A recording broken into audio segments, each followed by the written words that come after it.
Hey guys, after watching that last video that I linked you to, really got me thinking about a lot of things. If something like what she says is going to happen, then we could be actually on the threshold of something really amazing for this planet. And it brings me back to a TV series that I'm sure a lot of people remember called Star Trek. And really, it amazes me that so many people like that TV show and the movies that follow it, the dozens of different types of movies that follow it. And it pretty much shows that, we're not alone in the universe. There's life on other planets, and there's beings, intelligent life on other planets. And everyone was fine with that. Nobody ever protested those movies or protested the TV shows when they came on.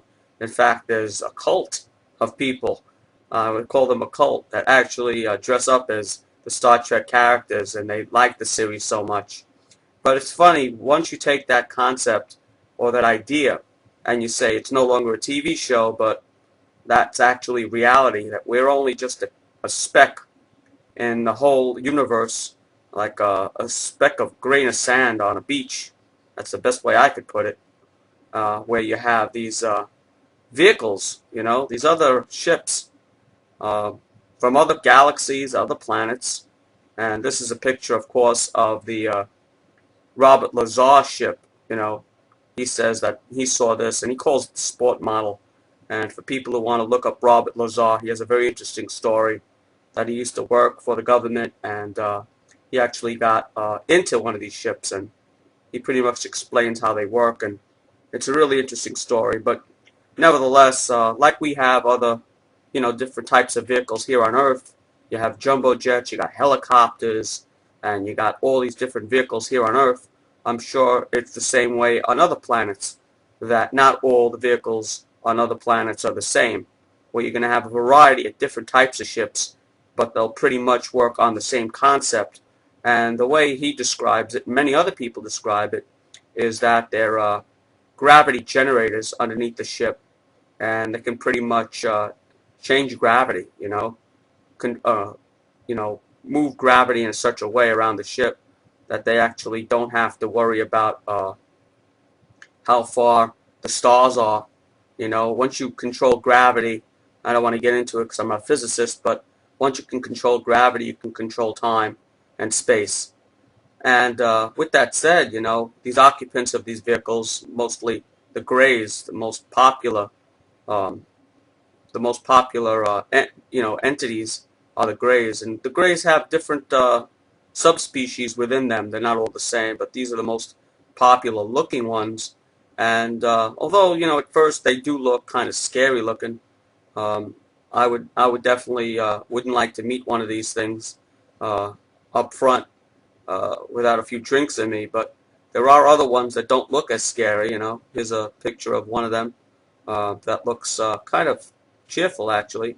So there are different types of species within different the different alien types.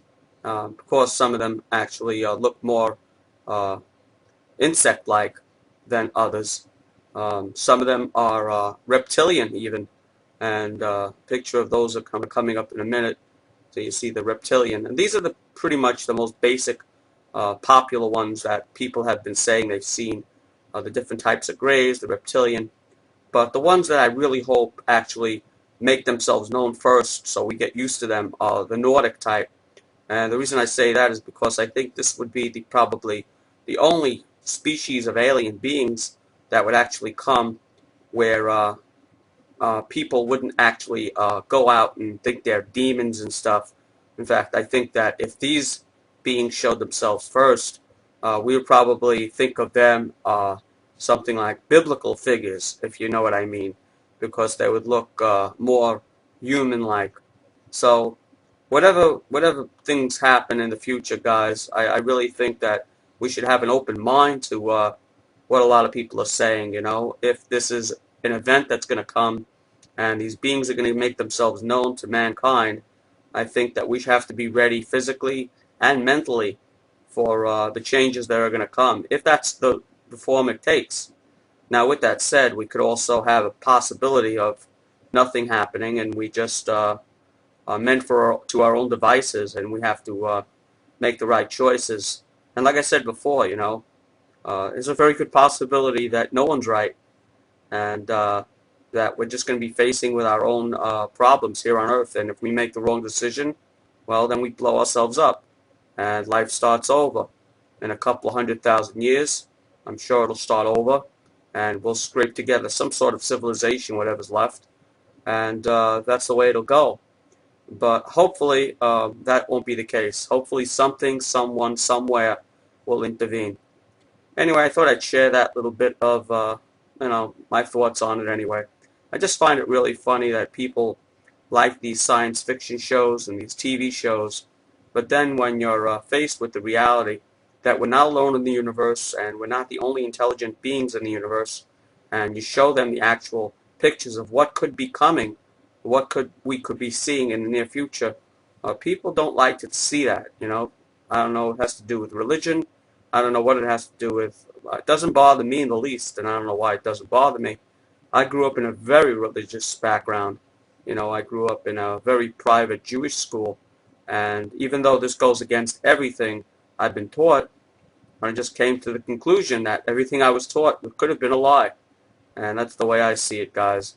And I'm fine with it. I'm very fine with it, and I think everyone else has to be have that in the back of their mind, just in case, guys, we were all wrong. Take it easy, people. Bye.